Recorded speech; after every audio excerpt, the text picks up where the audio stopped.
কলৈনো আহিলোঁ, কোন মন্দিৰৰ দৰ্শন কৰিলোঁ আপোনালোকক দেখাই দিলোঁ। আৰু লগতে মোৰ আজি খুবেই দিন বেয়া, 17 তাৰিখত মানে মোৰ পকেট মাৰ হ'ল। পকেটত কিনো লৈ গ'ল, সেয়া পূজাৰ থালখন লৈ ল'লোঁ। পূজাতনো কি লাগে সেই ভাবিলোঁ, আমিতো একো নিয়া নাই ঘৰৰ পৰা। পূজাৰ থানখন লৈ লৈছোঁ আৰু এয়া আমাৰ যাত্ৰা আৰম্ভ কৰি দিছোঁ। এয়া ট্ৰেইনত উঠাৰ দৃশ্যাংশ আপোনালোকক কিছু অকণমান হ'লেও দেখাবলৈ চেষ্টা কৰিছোঁ। যিখিনি পাৰোঁ সেইখিনি দেখাবলৈ চেষ্টা কৰি গৈছোঁ। দেখিছেনে ইমান ধুনীয়াকৈ গৈছোঁ, আটাইবোৰে খুব ভাল লাগিছে। আমি 14জন মানুহ গৈছিলোঁ আৰু যাই খুবেই ভাল লাগিল। এয়া অকণমান ভিডিঅ' কৰি ৰাখিছোঁ। এয়া ট্ৰেইনৰ ৰথযাত্ৰা আৰু মানুহবোৰ কিছু মানে ছাইডত আছে, যিহেতু একেলগে নাপায় ছিটবোৰ, সেই ছাইডত আছে। কিছু আহিছে। নমস্কাৰ বন্ধু বান্ধৱীসকল, কি খবৰ? সকলো ভালে আছেনে? আমি বৰ সকলো ভালেই আছোঁ। আপোনালোক সকলো ভালে থাকক, কুশলে থাকক, সকলো কামনা কৰিছোঁ। আৰু তুলিকা ভিলেজ ব্লগ চেনেলটোলৈ আপোনালোকক সকলোকে স্বাগতম জনাইছোঁ। আৰু আজি এটা নতুন যাত্ৰালৈ আৰম্ভ কৰিছোঁ আৰু আপোনালোকক কোনোৱে যাতে নকয় বহুত লং জাৰ্ণিৰ কাৰণে এইবোৰ ড্ৰেছ কৰিব লগা হৈছে, প্লিজ বেয়া নাপাব। কাৰণ কিয়, বহুত লং জাৰ্ণিঙত মানে চাদৰ মেখেলা পিন্ধি যাবলৈ মোৰ অলপ অসুবিধা পাওঁ, মই বহুতেই অসুবিধা পাওঁ। সেয়ে মই নিব নোৱাৰিলোঁ। আপোনালোকে যাতে কোনোৱে বেয়া কমেণ্ট নকৰে, সেইটো কাৰণে আপোনালোকক ভিডিঅ'টোৰ জৰিয়তে মই কৈ দিছোঁ। যিহেতু নলবাৰীৰ পৰা বঙাইগাঁও বহুত দূৰ হয়। আৰু যোৱাতে এটা অকণমান বস্তু দেখিলোঁ যে মানে ৰেলৱে আমাৰ যে ৰেলৱে লাইনবিলাক থাকে, ৰেল লাইনবিলাক, সেই লাইনবিলাক কেনেকৈনো মানে জ্বালাই মাৰে সেইবোৰ আপোনালোকক অকণমান দেখাবলৈ চেষ্টা কৰিলোঁ। যিহেতু ময়ো দেখিলোঁ, সেই ভাবিলোঁ অকণমান ভিডিঅ' কৰি লওঁ, আপোনালোকক দেখাই দিলোঁ। আৰু এয়া আমাৰ ষ্টেচনৰ পৰা নামি আহে এনেকৈ আমাৰ ই ৰিক্সাত উঠি যাত্ৰা আৰম্ভ কৰিলোঁ। আমি যাম এতিয়া বাগেশ্বৰ মন্দিৰ বঙাইগাঁও। গতিকে আপোনালোকক সকলোকে কৈ দিলোঁ, বাগেশ্বৰ মন্দিৰটো আপোনালোকে সকলোৱে চাওক। এনেকৈ যিসকলে আহি পোৱা নাই, এই ভিডিঅ'টোৰ জৰিয়তে কিছু হ'লেও দেখা পাব, চাব পাৰিব।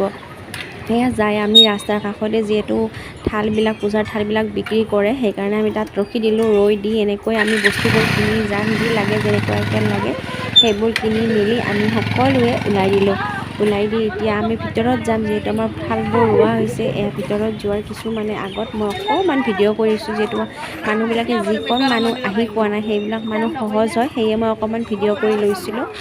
ভিডিঅ' কৰাতে এইবিলাক দুৱাৰমুখত এনেকৈ দেখিব। আৰু এই থালখন লোৱাৰ কিছু দৃশ্যাংশ আপোনালোকক দেখাই দিছোঁ। থালখন এনেকৈ সজাইছে, কল, ঘি, চাকি, মিঠাই, সেন্দুৰ, দিয়া চলাই, গাখীৰ আৰু ধূপটো সিহঁতে কম দামী দিছিলে। মই অকণমান স্বৰ্ণচম্পা ধূপটো ল'লে, স্বৰ্ণচম্পা ধূপো ভাল লাগে গোন্ধটো, সেয়ে এনেকৈ লৈ ল'লোঁ। লৈ এতিয়া আগবাঢ়ি যাই আছোঁ মন্দিৰৰ ফালে। আৰু লগত এয়া আমাৰ লগত অহা সকলোৱে ভাগ মানে হৈ গ'ল। পূজাৰ থালবিলাক যোনে আগতে লৈছে সিহঁতে আগে লাইন পাতিব, বহুত লাইন হৈছে। যিহেতু মন্দিৰত ভিৰ আছিলে সিদিনাখন। যোৱাকালি আমি গ'লোঁ, 17 তাৰিখ আছিলে, 17 জুলাই হয় 2023 চনৰ। আৰু বাৰ আছিলে সোমবাৰ, আৰু মানুহ ইমান আহিছিলে।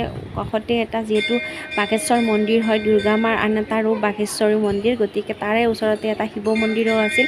সেই শিৱ মন্দিৰটোতো আমি মানে ওচৰতে একেখন স্থানতে হয়, সেয়ে ভাবিলোঁ আপোনালোকক মই দেখাই দিওঁ। এনেকৈ আমি লাইনত থিয় হৈছোঁ, ইমান মানুহ। আমি যেতিয়া যাই পাইছিলোঁ 10:45 মানত যাই পাইছোঁ। যাই পাই এনেকৈ আমাৰ লাইনত থিয় দিছোঁ। বহুত এই যে আগত আছে সেইটোহে মন্দিৰ, যিসকলে হয়তো গৈছে তেখেতসকলে গম পাব যে সেইটো যে মন্দিৰ। আৰু এনেকৈ আমি গৈ থিয় দি আছিলোঁ, আটাইবোৰ থিয় দিছোঁ, থালবোৰ হাতত লৈ অলপমান। যিহেতু থালবোৰ ওজনো আছিলে, প্ৰসাদবোৰ আছিলে, ফুল, কল, গাখীৰ এনেকুৱাকৈ আছিলে, সেইবিলাক ওজন আছিলে। আৰু আপোনালোকক মন্দিৰটোৰ ওপৰৰ ভাগত দেখাই দিছোঁ। আমি যে চূৰ্ণিবিলাক নিওঁ, সেই চূৰ্ণিবিলাক ক'ত মেৰিয়াই, এয়া চূৰ্ণিবিলাক দেখিছেনে, ওপৰত এনেকৈ গুণা টানি দিছে। গুণা টানি দি এনেকৈ আপোনালোকক মানে দিব দিয়ে, বা এডাল গছ আছে, অহত গছতো দিব দিয়ে। সেই গছডালতো আপোনালোকে দিব পাৰে, যাৰ যেনেকৈ ইচ্ছা সেনেকৈ। এয়া এটা ডিজাইনৰ নিচিনা হৈ গৈছে, দেখি খুব ভাল লাগিছে। সেইকাৰণে ভিডিঅ'টো মই কৰি ৰাখিছিলোঁ, ইমান ভাল লাগিছে। আৰু সেইয়া ওচৰতে আপোনাৰ আমাৰ লগত যোৱা আটাইবোৰে। আৰু এই যে ত্ৰিপল টনাই যে বটগছডাল দেখিছে, এই বটগছৰ তলেৰে একেবাৰে এয়া মন্দিৰটোৰ মূল থাপনাটো দেখাই দিছোঁ। বাগেশ্বৰ মন্দিৰৰ মূল থাপনা। পূজাৰী দুজন বহিছে, দুজনে পূজা দি আছে, মানুহখিনিক সকলোকে পূজাবোৰ দি আছে। পূজাবোৰ দি থাকি খুব ভাল লাগিছে, ইমান ভাল লাগিছে যে। আৰু চবৰে নাম লৈ বা গোত্ৰ সুধি সেনেকৈ পূজাবোৰ কৰে, আৰু খুব ভাল লাগে। আৰু প্ৰসাদবোৰ ধুনীয়াকৈ দিয়ে, বা ফুল প্ৰসাদ চব গোসাঁনীক আগবঢ়াৰ পিছত আৰু চাকি ধূপ বাহিৰত জ্বলাবলৈ দিয়ে, ভিতৰত জ্বলাব নিদিয়ে। খুব ভাল লাগিছে, সঁচাকৈ বহুত আনন্দিত হ'লোঁ। নোযোৱা জেগাত গৈ পালোঁ। আচলতে জেগাবোৰ যাওঁ, যিহেতু ষ্টেচনবিলাকত যাওঁ, হয়তো ভিতৰৰ ভাগত সোমোৱাই পোৱা নাই।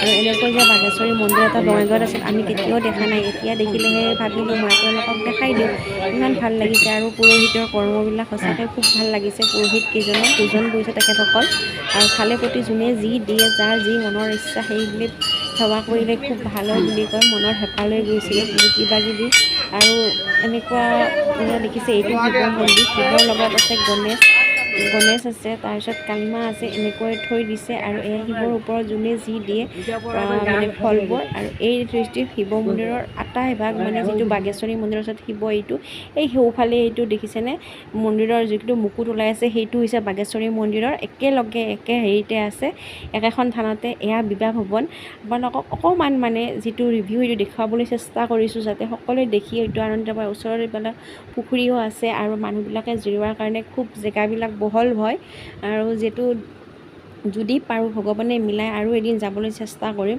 আৰু অৱশেষত আপোনাৰ এটা ওচৰতে মই এটা ৰীল এটা বনোৱাৰ কাৰণে এনেকৈ কিছু কৰি আছিলোঁ আপোনালোকক সেইখিনিও দেখাবলৈ চেষ্টা কৰিছোঁ সিহঁতে কৰি আছিলে ভালো লাগিছিলে আৰু ইমানবোৰ মানুহৰ লগত যায় ইমানখিনি কৰা খুব ভাল লাগে এটা নিজৰ মনৰ আনন্দৰ কথা কিন্তু অৱশেষত ভিডিঅ'টোৰ মাজতে কৈ দিওঁ অৱশেষত কি হ'ল মোৰ লাষ্টত এনেকুৱা হ'ল মোৰ কোনোবাই পকেট মাৰি লৈ গ'ল পকেট মাৰিলে আপোনাৰ ATM কাৰ্ডখন নিলে আৰু 2300 মান টকা আছিলে সেইবোৰ নিলে আপোনালোকক ইয়াতে ভিডিঅ'টো শেষলৈকে চোৱাৰ বাবে বহুত ধন্যবাদ দি আকৌ আহি গ'লোঁ আপোনালোকক কেইটামান ফটো দেখাম বুলি ফটোকেইটা আপোনালোকৰ মাজলৈ মই এৰি দিছোঁ আপোনালোকে ফটোবোৰ চাই কেনেকুৱা পাই ভাল লাগিছেনে নাই বা ভিডিঅ'টো ভাল লাগিছেনে আপোনালোকে কমেণ্টৰ জৰিয়তে লাইক শ্বেয়াৰ কমেণ্ট এটা কৰিবলৈ নাপাহৰিব